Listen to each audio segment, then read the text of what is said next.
Assalamualaikum warahmatullahi wabarakatuh. Kami dari kelompok 2 akan membahas mengenai pengangguran yang ada di Indonesia.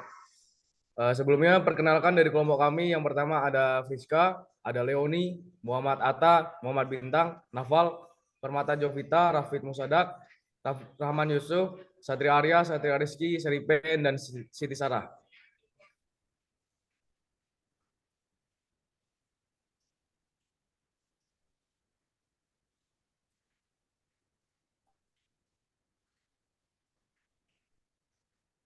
Baik, kami akan membahas mengenai masalah pengangguran yang ada di Indonesia.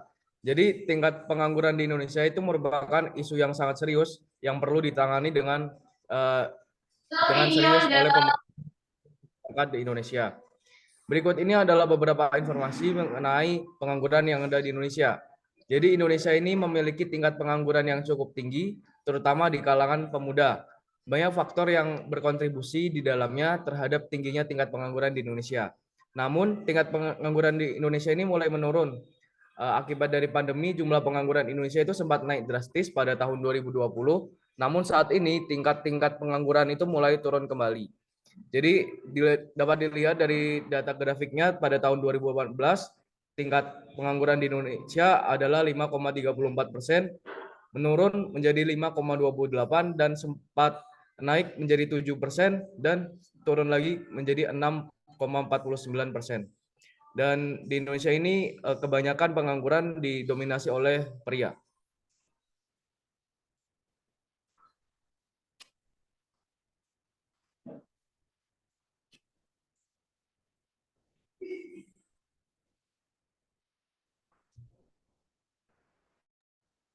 Adapun penyebab pengangguran di Indonesia, yang pertama ketidaktersediaan pekerjaan. Jumlah pekerjaan yang tersedia tidak mencukupi permintaan pekerjaan yang ada di Indonesia. Yang kedua, ada kurangnya keterampilan. Banyaknya individu yang tidak memiliki keterampilan yang sesuai dengan permintaan pasar. Yang ketiga, ada perubahan dalam struktur ekonomi. Munculnya sektor baru dan perubahan dalam permintaan pasar kerja. Yang keempat, ada jumlah penduduk yang meningkat. Penambahan jumlah penduduk yang tidak sebanding dengan pertumbuhan lapangan pekerjaan.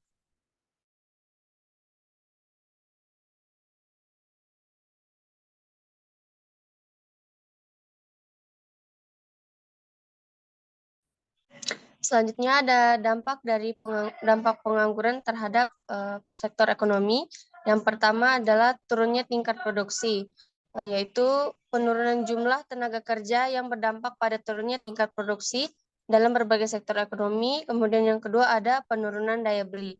Merupakan pengangguran menyebabkan berkurangnya pendapatan masyarakat sehingga daya beli menurun. Kemudian yang ketiga yaitu peningkatan angka kemiskinan. Pengangguran dapat menyebabkan meningkatnya angka kemiskinan dalam masyarakat.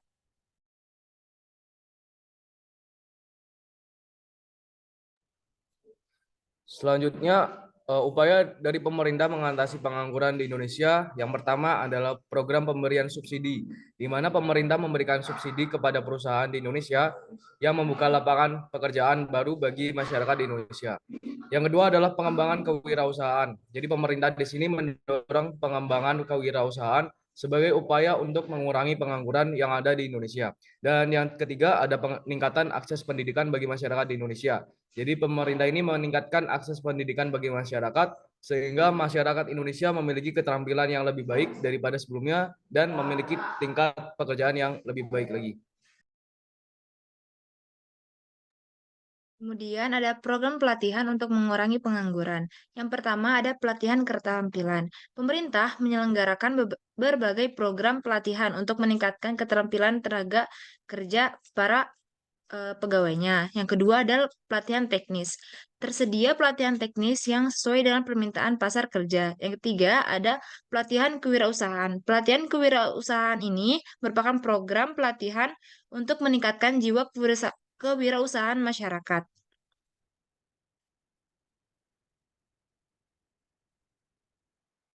Selanjutnya ada strategi untuk mencari pekerjaan bagi pengangguran yang ada di Indonesia.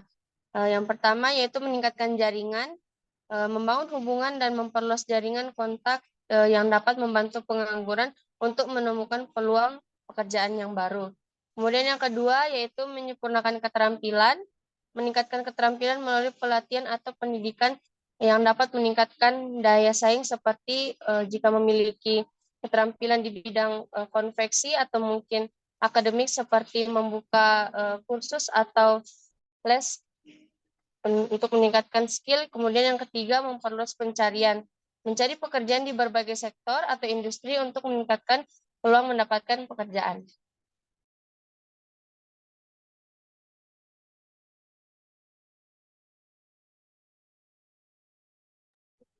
Selanjutnya ada solusi jangka panjang untuk mengatasi pengangguran.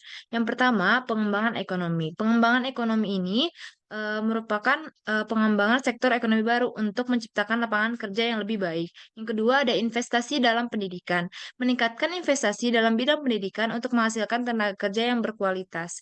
Yang ketiga, ada peningkatan infrastruktur. Peningkatan infrastruktur ini dapat mendorong pertumbuhan ekonomi di Indonesia dan menciptakan lapangan kerja baru yang ada di Indonesia.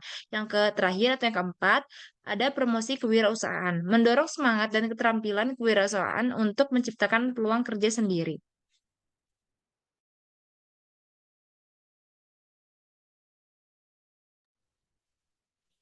Baik, sekian dari pemaparan kelompok kami mengenai pengangguran yang ada di negara Indonesia.